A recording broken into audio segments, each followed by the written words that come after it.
Asthma. So దీన్నేంటంటే చాలా మంది చాలా రకాలుగా పలుకుతూ ఉంటారు.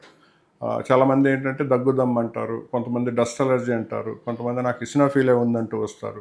కొంతమంది బ్రాంకైటిస్ ఉంది సార్ అంటారు. లేదంటే అలర్జిక్ బ్రాంకైటిస్ అంటారు. చాలా తక్కువ మంది మాత్రమే ఆస్తమా అనే పదం వాడతారనమాట. ఎందుకంటే మన సొసైటీలో ఒక 2 డిసీజెస్‌కి ఒక రకమైన టాబూ ఉందనమాట. ప్రజల్లో చాలా భయం. మొదటిది ట్యూబర్క్యులోసిస్, రెండోది ఆస్తమా. సో ఎప్పుడైతే ఆస్తమా అన్న పదం మనం వాడతామో పేషెంట్స్‌కి ఏంటంటే ఆల్రెడీ ఒక ప్రీఫార్మ్డ్ ఐడియా అనమాట. ఒకసారి ఆస్తమా వచ్చిందంటే ఇది క్యూర్ కాదు, జీవితాంతం మనతోనే ఉంటుంది. పోను పోను మందులు ఎక్కువ అవసరం అవుతూ ఉంటాయి. పూర్తిగా నయం కాదు, మనం జీవితాంతం ఇబ్బంది పడాల్సిందే ఒక రకమైన భయం, ఫోబియాస్ ఉన్నాయి. అందుకనే ఎక్కువ మంది మనం ఆ పేషెంట్స్కి మీకు ఆస్తమా ఉందని చెప్పిన వెంటనే ఒక రకమైన భయాందోళనకు గురవుతారనమాట. కానీ మిగతా పదాలు మనం ఏమైతే వాడుకున్నామో అలర్జిక్ బ్రాంకైటిస్ కానీ, లేదంటే డస్ట్ అలర్జీ కానీ, ఇసినోఫిలియా కానీ, ఇవన్నీ మళ్ళీ అక్కడికే వెళ్తాయి అనమాట. ఆ అలర్జిక్ బ్రాంకైటిస్ ఆస్తమా దగ్గరికి. సో ముఖ్యంగా మనం గుర్తుపెట్టుకోవాల్సింది ఏంటంటే చాలా రకాల ఆస్తమాలకి కారణాలున్న అన్నిటికంటే ముఖ్యమైన కారణం వచ్చేసి అలర్జీకి సంబంధించింది.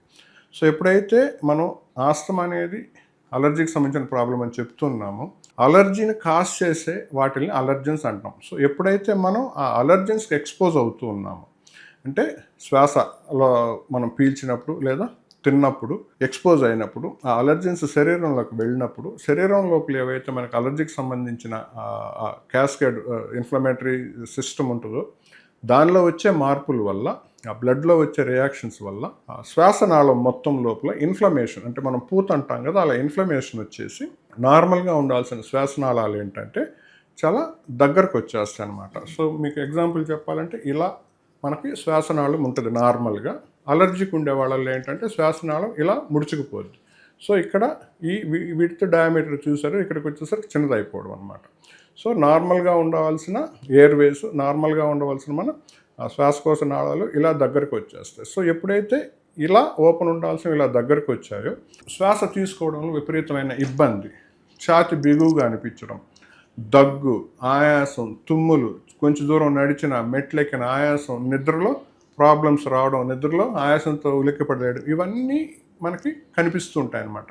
సో ఈ ఆస్తమా అనేది చిన్నపిల్లల్లోనూ రావచ్చు, పెద్దవారిలో రావచ్చు, ఏ టైంలో ఎవరికైనా స్టార్ట్ అవ్వచ్చు అనమాట. కానీ ఎక్కువ శాతం మందిలో ఏంటంటే దీనికి ట్రిగ్గర్ ఉండాలి కాబట్టి, మనం ఇంతకుముందు అన్నట్టుగా అలర్జెన్స్ ఎక్స్పోజర్ ఉండాలి కాబట్టి, సో ఈ అలర్జెన్ ఎక్స్పోజరు ఒక స్టేజ్ వరకు ఉంటుంది. కొంతమందికి ఏంటంటే చిన్నపిల్లల్లో ఈ ఇన్ఫెక్షన్స్ వల్ల వస్తుంది అనమాట.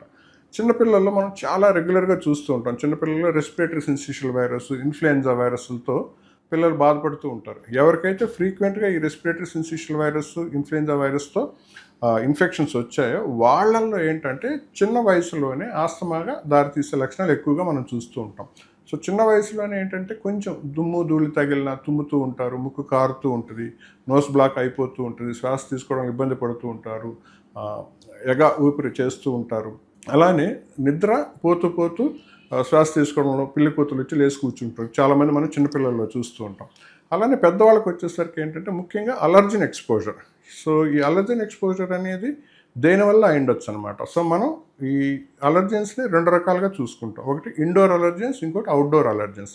ఇండోర్ అలర్జెన్స్ అంటే మనం ఉన్న వాతావరణంలోనే ప్రతిరోజు మనం ఈ అలర్జెన్స్కి ఎక్స్పోజ్ అవ్వడం అనమాట. సాధారణంగా మనం మన ఇంట్లో చూస్తేనే డస్టింగ్ చేసినప్పుడు కానివ్వండి, సో వంట చేసినప్పుడు seasoning, room fresheners, perfumes, toilet cleaners, అలానే దేవుడి రూమ్లో మనం వాడే ఇన్సెన్స్ స్టిక్స్ కావచ్చు. సో ఇవన్నీ ఏంటంటే చాలా కెమికల్స్తో కూడుకున్న ఉన్నాయన్నమాట వీటి. సో వీటికి మనం రిపీటెడ్గా ఎక్స్పోజ్ అయినప్పుడు వీటి వల్లే చాలామందికి ఈ అలర్జిక్ బ్రాంకైటిస్ వస్తుంది. ఇవే చాలామందికి అలర్జెన్స్గా ఉంటాయన్నమాట.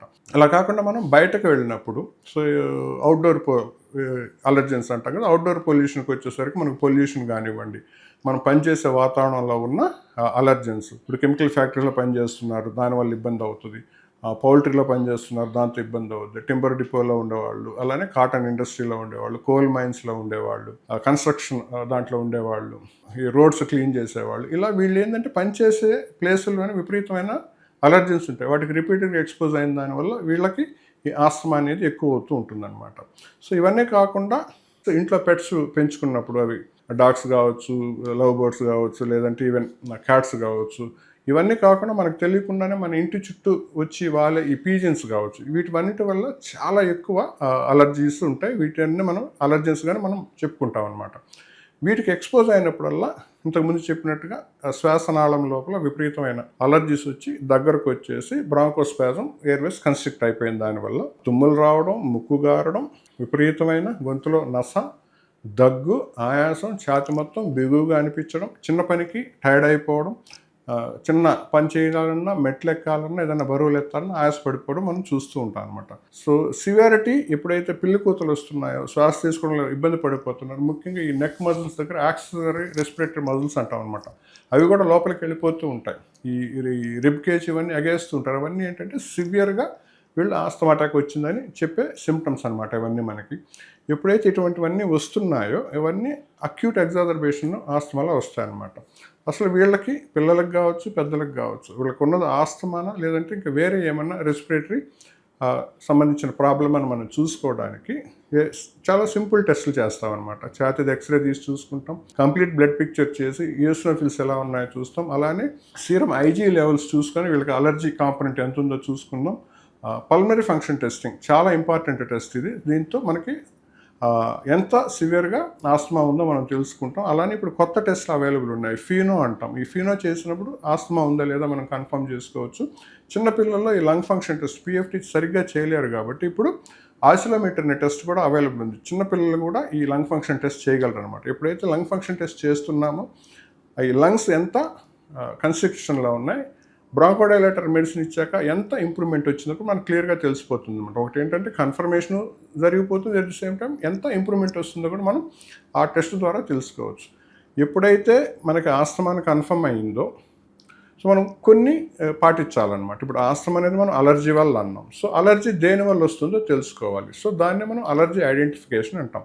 దీన్ని 2 రకాలుగా చేస్తారు. అలర్జీ టెస్టింగ్ అంటాం అనమాట. ఈ 2 రకాల టెస్టులు ఏంటంటే ఒకటి బ్లడ్ ద్వారా చేసే టెస్ట్, ఇంకోటి స్కిన్ ప్రిక్ చేసే టెస్ట్ అనమాట. ఈ రెండిటిల్లో గోల్డ్ స్టాండర్డ్ వచ్చి అలర్జీ స్కిన్ ప్రిక్ టెస్ట్. మనకు పడనివి ఏవైతే ఇప్పుడు ఆల్రెడీ అవైలబుల్ ఉన్నాయో చిన్న చిన్న లిక్విడ్స్ రూపంలో మనం చిన్న ఇంజెక్షన్స్ ఇవ్వడం జరుగుతుంది అనమాట. ఇవన్నీ పెయిన్లెస్ ఇంజెక్షన్స్. ఆల్మోస్ట్ 120 అలర్జెన్స్ మనకి ఇప్పుడు ఐడెంటిఫై ఉన్నాయి. వాటిని మనం ఇచ్చినప్పుడు ఏ అలర్జన్ అయితే మనకి పడదో అక్కడ వెంటనే ఈ రియాక్షన్ వచ్చి మనకి రెడ్ యాంట్ బైట్ చేసినప్పుడు చిన్న ఎరిథమా, రెడ్నెస్, ఇచ్చింగ్ వస్తుంది, సేమ్ అలాంటివి వస్తాయన్నమాట. సో వేటికైతే మన బాడీ రియాక్ట్ అయిందో వాటిని అన్నింటినీ అలర్జెన్స్గా మనం వాళ్ళకి ఒక పేపర్ మీద రాసిచ్చి చెప్తాం అనమాట. దాన్ని వాళ్ళు అవాయిడ్ చేయవలసి ఉంటుంది. కొంతమందిలో ఏంటంటే చాలా తక్కువ అలర్జెన్సే ఉంటాయి. అటువంటప్పుడు ఏంటంటే ప్లస్ కొన్ని అవాయిడ్ చేయలేని అలర్జెన్స్ ఉంటాయి. అటువంటప్పుడు ఏంటంటే ఇమ్యూనోథెరపీ ఇప్పుడు అవైలబుల్ అనమాట. ఏవైతే మనకి పడని అలర్జెన్స్ ఉన్నాయో వాటిని చిన్న మోతాదులో చాలా ఎక్కువ నెలలు, సంవత్సరాలు మనం వాటిని సబ్లింగ్వల్ డ్రాప్స్గా ఇచ్చినప్పుడు కొన్ని నెలల తర్వాత, కొన్ని సంవత్సరాల తర్వాత అవే అలర్జెన్స్కి మనం ఎక్స్పోజ్ అయినా కానీ ముందు ఎలా బాడీ రియాక్ట్ అయ్యేది అలా కాకుండా ఉంటుంది అనమాట. దాన్ని మనం డీసెన్సిటైజేషన్ అంటాం, లేదా ఇమ్యూనోథెరపీ అంటాం. సో ఇప్పుడు మనకి అది కూడా అవైలబుల్ ఉంది. సో ఫస్ట్ దేనివల్ల మనకి ఈ అలర్జీ ఎక్కువ అవుతుంది, అలర్జెన్స్ తెలుసుకోవడం ఒకటి. 2 మనం పిఎఫ్టీ చేసినప్పుడు మనకి ఎంత సివియారిటీ ఉందో తెలుస్తుంది కాబట్టి దానికి సంబంధించిన మెడిసిన్స్ ఇప్పుడు మంచి మెడిసిన్స్ బోల్డ్ అవైలబుల్ ఉన్నాయన్నమాట. చాలా మంచి డివైజెస్ ఉన్నాయి, చాలా మంచి ఇన్హేలర్స్ ఉన్నాయి, చాలా బ్యూటిఫుల్ డివైజెస్ ఉన్నాయి. అంటే ఇంతకుముందు చాలా ఇబ్బంది పడేవాళ్ళు వాడేదానికి ఇప్పుడు చాలా పేషెంట్ ఫ్రెండ్లీ డివైజెస్ ఉన్నాయి. అలానే చాలా మంచి యాంటీహిస్టమిన్స్ కానీ బ్రాంకోడైలర్స్ కానీ ఉన్నాయి. సో ఇవన్నీ ఏవి ఆ పేషెంట్కి ఎంత సివియారిటీ ఉందని బట్టి మనం ఇవ్వడం జరుగుతుంటుంది అనమాట. సో ఇన్ని చేశాక కూడా ఆల్మోస్ట్ 5%లో మనం ఎన్ని మెడిసిన్స్ ఇచ్చినా వాళ్ళకి పూర్తిగా అదుపులోకి రాదు. దాన్ని ఏమంటామంటే సివియర్ ఆస్తమా అంటాం.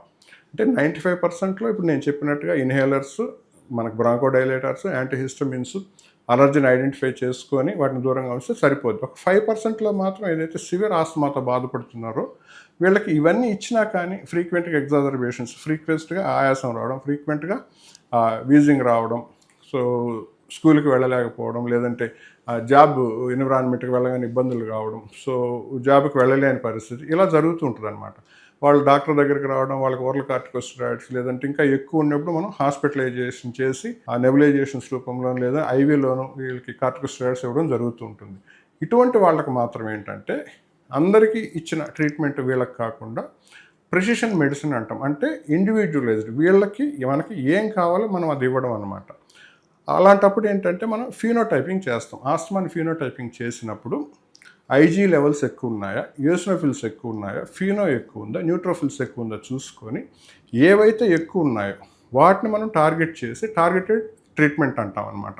ఐజీ లెవెల్స్ ఎక్కువ ఉంటే యాంటీ ఐజీ మెడిసిన్స్ ఇస్తాం, యూసినోఫిల్స్ ఎక్కువ ఉంటే యాంటీ IL-5 మెడిసిన్స్ ఇస్తాము, అలా న్యూట్రోఫిల్స్ ఎక్కువ ఉంటే దానికి సంబంధించిన యాంటీబయాటిక్స్ ఇస్తాం. ఇలా చేసి ఆల్రెడీ ఎగ్జిస్టింగ్ మాలిక్యూల్స్కి యాడ్ ఆన్ థెరపీ యాడ్ చేసినప్పుడు ఈ యాడ్ ఆన్ థెరపీని ఏమంటామంటే బయోలాజిక్స్ అంటాం. సో ఈ బయోలాజిక్స్ ట్రీట్మెంట్ అనేది ఇప్పుడు latest treatment for severe asthma patients. So అందరికీ అవసరం ఉండదు. ఎవరైతే సివియర్ ఆస్తమాతో బాధపడుతున్నారో వాళ్ళకి నార్మల్గా ఇచ్చే మెడిసిన్స్తో పాటు అడిషనల్గా ఈ బయోలాజిక్స్ ఇచ్చినప్పుడు చాలామందికి ఏంటంటే చాలా అద్భుతమైన రెస్పాన్స్ వస్తుంది. సో ఫ్రీక్వెంట్గా ఎగ్జాజర్బేషన్స్, ఫ్రీక్వెంట్గా సిమ్టమ్స్ బాగా కంట్రోల్ అయిపోతాయి, ఫ్రీక్వెంట్గా మనం ఎమర్జెన్సీకి వెళ్ళాల్సిన అవసరం లేకుండా, ఫ్రీక్వెంట్గా కార్టికోస్టెరాయిడ్స్ అవసరం లేకుండా మనం చాలా వరకు వాటిని అదుపులో పెట్టుకోవచ్చు, క్వాలిటీ ఆఫ్ లైఫ్ని ఇంప్రూవ్ చేసుకోవచ్చు. At the same time lung capacity, lung functions కూడా మనం ఇంప్రూవ్ చేసుకోవచ్చు అనమాట. మనం ఇవన్నీ మాట్లాడుకున్నాం, కొత్త ట్రీట్మెంట్ గురించి మాట్లాడుకుంటున్నాం, కానీ మనకి ముఖ్యంగా ఈ వానాకాలంలో కానీ చలికాలంలో కానీ వచ్చే ఇబ్బంది ఏంటంటే 2 రకాలుగా వస్తుంది. ఒకటేంటంటే సమ్మర్లో ఏ రకమైన ప్రాబ్లమ్స్ లేకుండా సీజనల్ ఆస్తమాతో బాధపడే వాళ్ళు చాలా కంఫర్టబుల్గా ఉండి డాక్టర్ చెప్పకపోయినా వాళ్ళే మెడిసిన్స్ ఆపేస్తారు. ఎప్పుడైతే మెడిసిన్స్ ఆపేసి ఉన్నారో సీజనల్ చేంజెస్ వచ్చినప్పుడు ముఖ్యంగా రెయినీ అండ్ వింటర్ సీజన్లో విపరీతమైన వైరల్ ఇన్ఫెక్షన్స్ ఉంటాయి. చిన్నపాటి వైరల్ ఇన్ఫెక్షన్, సోర్ థ్రోట్ వచ్చి, రెస్పిరేటరీ సిన్సిటివ్ వైరల్ కావచ్చు, ఇన్ఫ్లుయెంజా A కావచ్చు, B కావచ్చు, ఇటువంటి వచ్చి చిన్న ఇన్ఫెక్షన్ గురి చేసినా కానీ వెంటనే ఆస్తమా ఎగ్జాజర్బేషన్లోకి వెళ్ళిపోద్ది అనమాట. అప్పటి వరకు అసలు ఆస్తమా ఉందా లేదని మర్చిపోయిన వాళ్ళల్లో విపరీతంగా ఆస్తమా సింప్టమ్స్ రావడం, హాస్పిటలైజేషన్ అవ్వడం, లేదంటే విపరీతంగా బాధపడిపోవడం మనం చూస్తూ ఉంటాం. సో అటువంటిది లేకుండా చూసుకోవాలి. తప్పనిసరిగా డాక్టర్ పర్యవేక్షణలో అవసరం ఉన్నప్పుడు ఎక్కువ మెడిసిన్స్ వాడుకోవడం, లేదంటే తక్కువ మెయింటెనెన్స్ మందులు వాడుకోవడం చేసుకోవాలి. ముఖ్యంగా మనం గుర్తుపెట్టుకోవాల్సింది ఏంటంటే హైపర్ టెన్షను, డయాబెటీస్, హైపోథైరాయిడిజం ఎలా లైఫ్ లాంగ్ మనం మెడిసిన్స్ వాడాలో ఆస్తమా కూడా అలానే లైఫ్ లాంగ్ డిసీజ్ అనమాట. అవసరం ఉన్నప్పుడు ఎక్కువ మెడిసిన్స్ వాడుకోవడం, బాగా కంట్రోల్లో ఉందని మెయింటెనెన్స్ మెడిసిన్స్ వాడుకోవడం చేసుకోవాలి. మందులు పూర్తిగా ఆపకూడదు.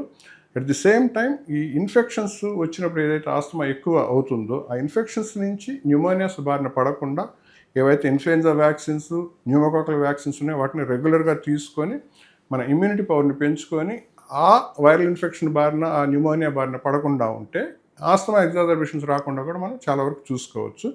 సో ఇంతకుముందే మనం అనుకున్నాం అలర్జెన్స్ ఏవైతే ఉన్నాయో వాటిని ఐడెంటిఫై చేసుకున్నాక వాటిని అవాయిడ్ చేయడం, అవసరమైతే ఇమ్యూనోథెరపీ తీసుకోవడం, ఇవన్నీ చేసినప్పుడు ఏంటంటే అది నార్మల్ ఆస్తమా అయినా సివియర్ ఆస్తమా అయినా కానీ మనం వాటిని పూర్తిగా అదుపులో ఉంచుకోవచ్చు.